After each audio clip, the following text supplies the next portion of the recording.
Решил я наконец-таки заменить сайлентблоки. Что для этого пришлось сделать? Для этого нужна, конечно, яма. Вот, снял балку.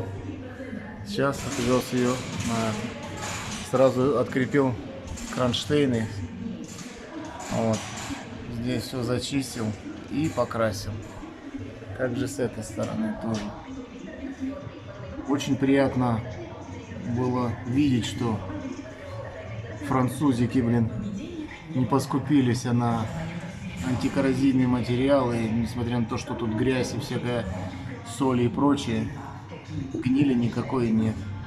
Вот места, где отбойники стоят, там краска слезла, ну я это грунтом покрасил. Вот. Короче, будут новые сайлентблоки. Так вот открутил.